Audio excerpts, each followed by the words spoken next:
Hey everyone, it's about 8:30 at night. I've lost my light, but I wanted to show you what I picked up. This is a 4-foot Sears Suburban 3-point hitch grater blade, model 917-251-330, with manual 3-point hitch to boot. Came off of a 1973 SS16. Bought the blade and hitch in the condition as you see it, all complete, for $150. So, here it is. And it's got 5-position angling. Most of the grater blades I've seen were homemade jobbies, so I'm so happy to have this thing in my arsenal, so to speak. It's one of the most useful attachments for winter that I could possibly think of, because you can have a snowblower on the front to get things down to the pavement, and as long as you have a little down pressure with your hand, you can use this blade to scrape. I think it's going to be wonderful. Now I've got to show you what's going on. And what I'm eventually hope to put that blade on. This is my one of my 2 ropers. This is the 1974 RT16 that I picked up just this year. Not the original one, but a newer addition to the fleet. And I've since decided to keep it because I like ropers. They're strong tractors. So what makes this one a keeper, despite some serious issues that it's been having, is the fact that it has its own custom hydraulic system, which is something I've never seen on a Sears tractor before. And it's not like a modified loader or anything like that. This is actual custom fabrication from the ground up hydraulics.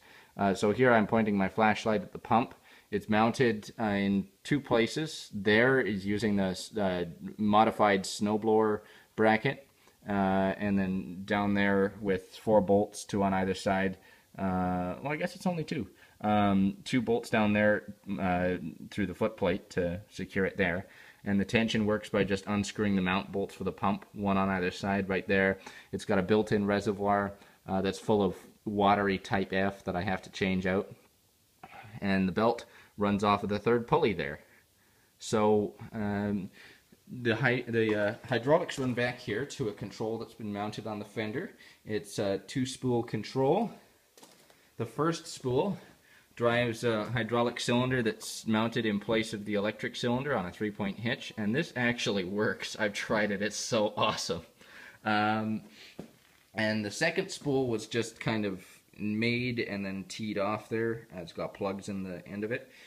Because there was some stuff. This tractor came with a front mount blade and a front mount snowblower, and you can't use the manual lift when you have that big hydraulic thing in the way.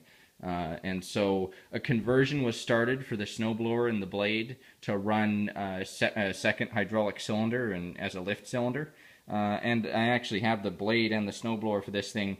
The blade has the hydraulic cylinder on it, but I haven't even tried to mount it up yet, and the lift handle has been broken off and long since lost. So hopefully I get a hydraulic blade on the front and the back. But if not, I also have another dozer blade that I can use and mount on that machine that has manual lift. And the manual lift is on the side. It comes out over there. So anyway, what I'm doing with this thing right now, a couple of problems I have to tackle. I'm just tackling the carburetor because I boiled it down to a sticky needle and seat. So here it is, sitting on my workbench, and I actually took it apart and cleaned it on Sunday, and I cleaned the needle up with some steel wool and used rubbing compound on the seat to try and polish it up, and brake cleaner, compressed air through the whole thing just to try and loosen things up, but the needle and seat are still sticking ever so slightly. I have to see whether I can still put this carburetor back together and use it, though, just to get the engine on the right base. I had some issues with assembly, which is why I still have it out on the bench, and that's it's this big main jet down there, that long jet that sticks through up on an angle through this carburetor. It hits the throttle plate and jams the throttle plate closed.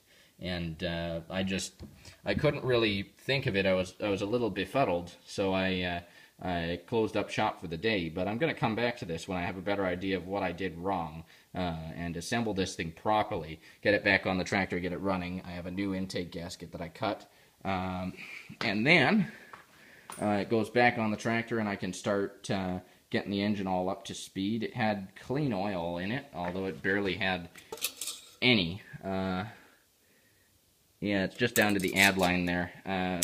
I've only ran the engine for about a minute or so, and it seems to be okay. I can't really.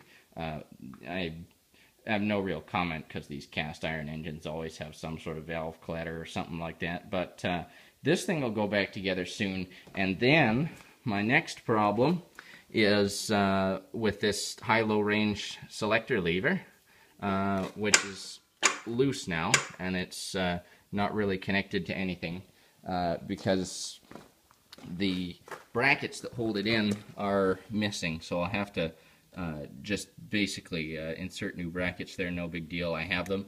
And then 4 bolts on the axle are also out of the tractor, and I've got those bolts, so again, no problem, and none of the castings are broken like I've seen on some of these tractors. So I insert them there, and hopefully this thing runs and drives. If not, well, there's plenty of transaxles that I can use to get this thing up to speed.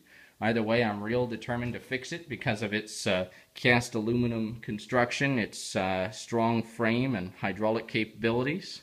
And this will hopefully be my backup tractor and main blading tractor for scraping things down to the pavement, whereas I'll have the snowblower on my 322. More to come of this later. But in any case, that's my little victory for tonight. $150 for rear grader blade and 3-point hitch, and it's all going on this hydraulic roper. I've been waiting to work on this thing all summer. I finally got the chance this weekend, and hopefully I'll have something for you guys sometime in the future, near future. Take care for now.